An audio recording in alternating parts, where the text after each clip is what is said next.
jërëjëf jërëjëf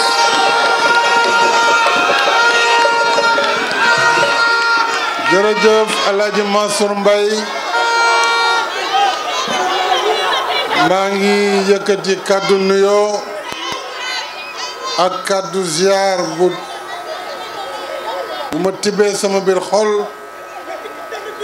di ko teg ci loxo Serigne Cheikh Tidiane Sy mu Serigne Abdoul Aziz Dabakh ngir mu tegal ma nuyoo yooyu ak ziar yooyu ci loxo suñu xalifa bu tedd bi sunu wayjur Serigne Ababacar Sy Mansour mu jottalil ma nuyoo boobu njabootu Seydi Hadji Malick Sy yëpp bi fi teew ci tribune bi di ko wax sunu cofeel ak suñu mbégte ci ñëwaat fii ci Tivaouane tey ngir tracer yoon bu bees boo xam ni autoroute la buy jógee Ndakaaru ñëw Tivaouane dem ba Ndar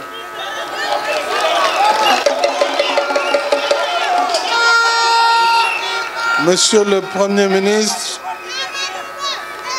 Monsieur le ministre des Infrastructures, des Transports terrestres et du désenclavement, Mesdames et Messieurs les ministres, Monsieur le gouverneur de la région de Thiès, Monsieur le préfet du département de Tivaouane, Madame la présidente du conseil départemental de Tivaouane, Monsieur le maire de Tivaouane,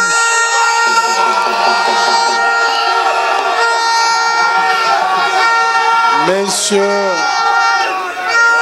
les maires des communes du département de Tivaouane, honorables élus, je devais commencer par les élus nationaux, les honorables députés, hauts conseillers et membres du Conseil économique, social et environnemental.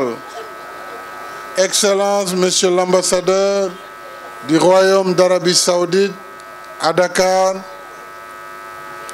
Monsieur le directeur des opérations de la Banque mondiale, Monsieur le représentant du Fonds saoudien de développement, Monsieur le directeur de la Société générale du Sénégal, Monsieur le représentant de PFO, entreprise chargée de l'exécution de cette tranche de l'autoroute, Excellences, Mesdames et Messieurs, à vos rangs, titres et qualités, chère population de la région de Thiès et du département de Tivaouane, merci à vous, jërë ngeen jëf, jërë ngeen jëf.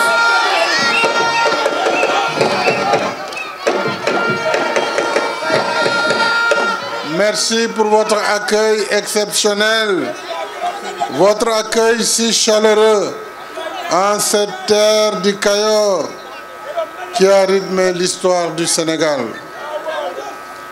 Je l'ai dit tantôt, je salue avec affection le khalife général de Tidiane, Serigne Babacar Sy Mansour, et prie pour qu'Allah lui accorde longue vie et santé afin qu'il puisse continuer l'œuvre de Mame Maodo. C'est toujours avec un enthousiasme renouvelé que je viens ici à Tivaouane.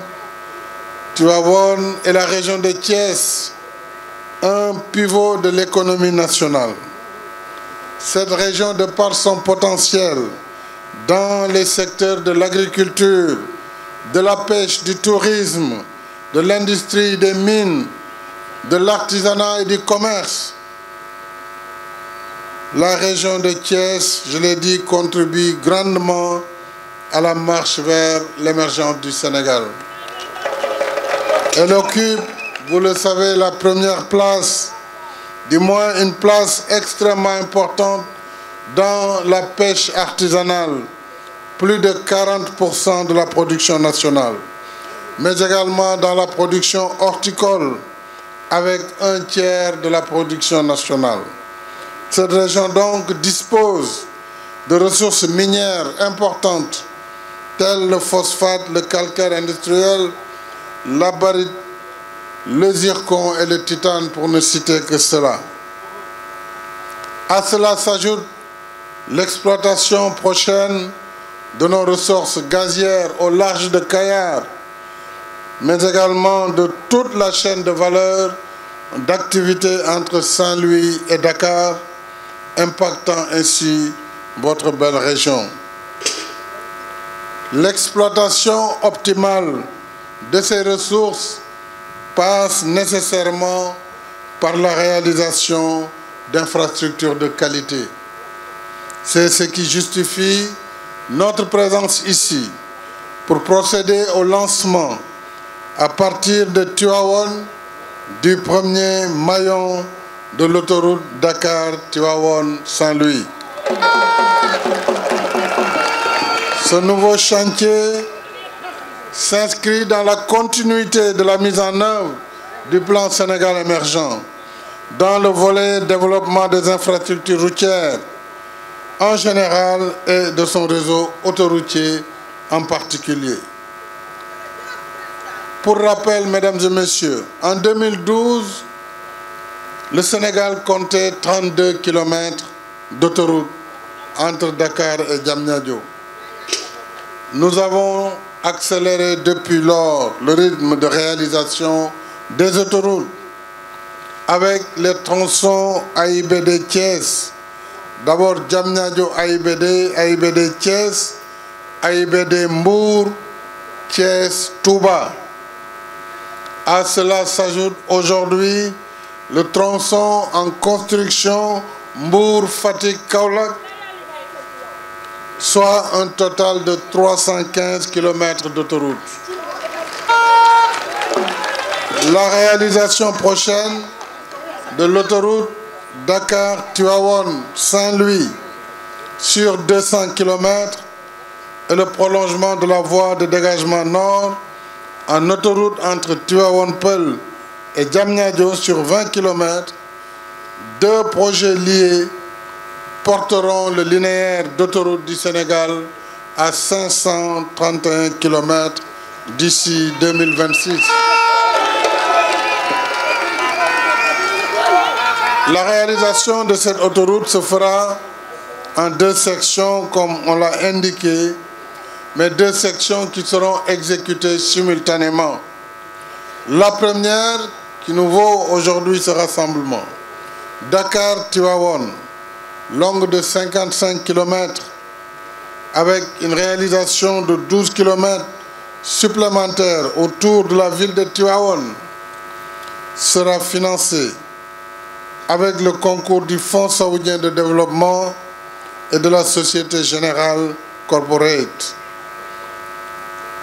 ainsi que de notre partenaire, mais je reviendrai sur la Banque mondiale et sur les projets qu'elle finance. Cette section donc, avec le Fonds saoudien et la Banque, la Société Générale, tous les financements pour ce projet aujourd'hui sont totalement mobilisés. Monsieur le Président, Directeur général du Fonds saoudien, je vous prie de transmettre à Sa Majesté le roi Salman Ben Abdelaziz Al Saoud, serviteur des deux saintes mosquées, ainsi qu'au Premier ministre et prince héritier Mohammed Ben Salman Al Saoud, tous nos remerciements pour cet appui qui illustre une fois de plus la qualité excellente de la coopération entre le Royaume d'Arabie Saoudite et la République du Sénégal. Une coopération confiante et efficace dans différents secteurs stratégiques. Je joins à ces remerciements le groupe bancaire Société Générale, partenaire privé du projet, mais la Société Générale, monsieur le Directeur général, je voudrais vous dire que nous sommes très fiers de votre partenariat avec notre gouvernement. Je félicite le gouvernement du Sénégal à travers son Premier ministre, mais également le ministre des Infrastructures, le ministre également des Finances et de la Coopération, ainsi que les équipes dynamiques, dont l'équipe de l'AGEROUTE, à travers son directeur général Ibrahima Ndiaye, ses cadres et tout son personnel. Je remercie la Direction générale des routes, des infrastructures, l'ensemble des directions du ministère des infrastructures. Et je remercie également l'entreprise PFO pour son engagement avec notre gouvernement dans la réalisation de la section Dakar-Tivaouane. Je lui demande en même temps de veiller au respect de la qualité, mais nous sommes rassurés parce que nous connaissons vos réalisations ailleurs dans la sous-région, mais également dans les délais d'exécution, parce qu'au Sénégal, nous travaillons en mode fast-track. Mesdames et messieurs, en plus de l'autoroute Dakar-Saint-Louis, en passant par Tivaouane, je rappelle que Tivaouane accueille en même temps le lancement des travaux de bâtiment du tronçon Darou Alpha Pambal Tivaouane. yoon boobu yàgg nañu ko jooy inshallah moom it daañu ko tàmbali kon tey ñu ngi fi pour autoroute bi waaye ñu ngi fi tam pour yoonu Tivaouane Pambal Darou Alpha muy doléance bu yàgg mais également ñu ngi fi pour tabaxaat yoon bu bees diggante Mboro ak Diogo. Ça, c'est la seconde route Mboro-Diogo. Ces travaux que je viens de citer s'inscrivent dans le cadre du projet d'amélioration de la connectivité dans les zones de production agricole du nord et du centre. Le PCZA, financé par notre gouvernement à travers le concours de la Banque mondiale pour un financement de plus de 200 millions de dollars américains, soit 120 milliards de francs CFA. Le PCZA permettra l'aménagement des axes routiers stratégiques autour du bassin arachidier sur un total linéaire de 387 km de route, concentré dans les zones centre et nord-ouest. Ce projet contribuera non seulement au désenclavement de plusieurs localités, mais également au renforcement de la production agricole et pastorale. In fine, il permettra l'amélioration des conditions de vie de nos vaillantes populations rurales.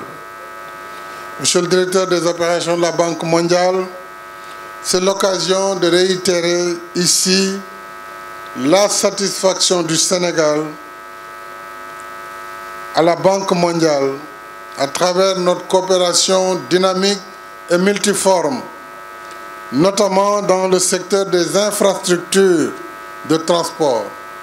Et je peux citer de manière non exhaustive le PATMUR qui a significativement amélioré la qualité de vie des populations de la banlieue de Dakar et participer au désenclavement des Grandes Niayes entre Dakar et Gandiolé, principale zone de production maraîchère et halieutique du Sénégal. Mais la Banque mondiale, c'est aussi le BRT, le bus rapide transit, qui va apporter une solution durable à la congestion routière et améliorer les conditions de déplacement dans l'agglomération dakaroise.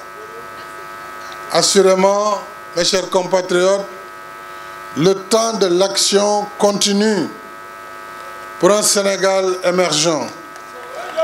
Un Sénégal émergent dans l'équité sociale et territoriale. Je vous donne donc rendez-vous très prochainement pour d'autres inaugurations et lancements de projets phares Et je me rends tout à l'heure à Thiès